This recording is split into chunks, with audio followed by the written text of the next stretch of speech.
Alam nyo mga abyan, naisip ko kasi mga abyan, siyempre nag-aalaga tayo ng manok na native mga abyan, So kung darating ang panahon na may bibili sa atin ng manok, pwede na tayong mag-promo na libre na sila ng malunggay mga abyan, Hello, magandang araw po sa inyong lahat mga abyan. Ngayon naman po, dahil may mga alaga po tayong manok, syempre may ipot po yan mga abyan, Yung ipot po ng ating mga manok mga abyan ay pwede rin po natin yan pakinabangan mga abyan. So ang gagawin natin sa mga ipot ng ating mga manok ay kukuliktahin natin ngayon mga abyan. Tara!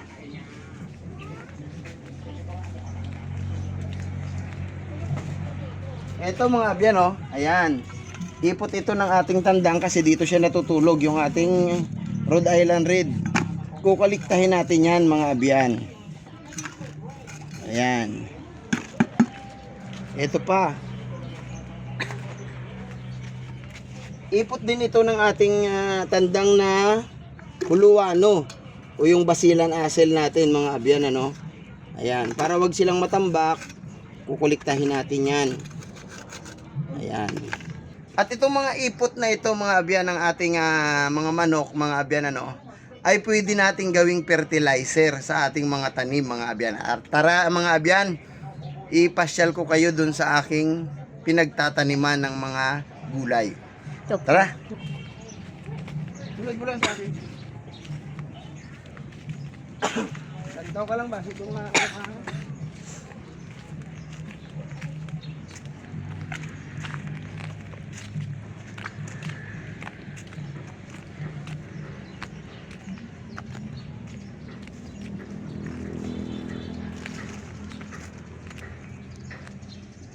ayan mga abyan, hindi kalayuan dito sa ating dinidevelop na mini farm mga abyan, ay meron tayo ditong pinagtataniman. Ayan mga abyan, ayan meron tayo dito, ayan lago ng ating malunggay mga abyan, ayan ayan, ang lago ng ating mga malunggay. Tapos meron din tayo ditong mga dahon ng kamuti na tinanim, tanglad mga abyan, may tanim din tayo ditong nyog, ayan, at saka may mga tanglad mga abyan, at itong ating mga kamote mga abyan, ayan. So itong ating nakuliktang ipot ng manok mga abyan ay gagawin nating fertilizer sa kanila mga abyan. Ayan, una lagyan natin itong ating malunggay.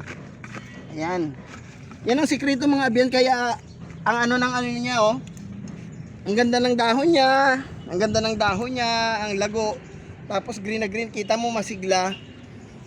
Kasi linalagyan natin yan ng ipot ng mga manok natin. Ginagawa nating fertilizer.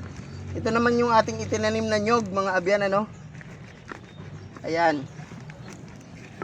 Tsaka tanglad. Ayan, lagyan din natin yung ating tanglad. Ayan.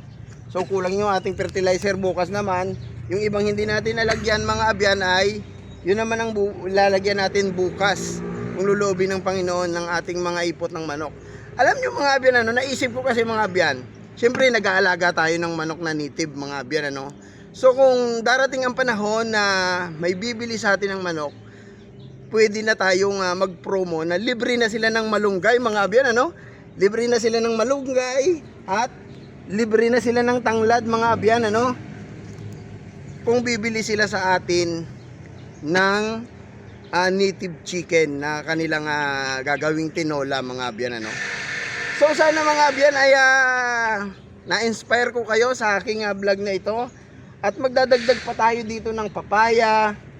Kung lulobin ng Panginoon, makakuha tayo ng similya ng papaya at ng sari-sari pang gulay. Meron na rin akong mga sili, yung bell pepper, meron na rin akong similya doon. Tapos yung siling haba, para rin yan sa tinola mga abyan, At saka sa chicken curry, para yung bell pepper kasi pwede yan sa chicken curry mga abyan. Para pagdating ng panahon ng araw, pag marami na tayong manok at pwede na tayong magbenta, magpo-promo tayo. Pag bumili sila ng native chicken, may libre silang gulay o ingredients para sa kung anong luto ang gusto nilang gawin doon sa bibili nilang native chicken. So ayan mga abyan, salamat sa inyong pagsuporta at panonood. Salamat sa Diyos sa inyong walang sawang pagsuporta. Hanggang sa muli kong vlog mga abyan, Pag-ibig.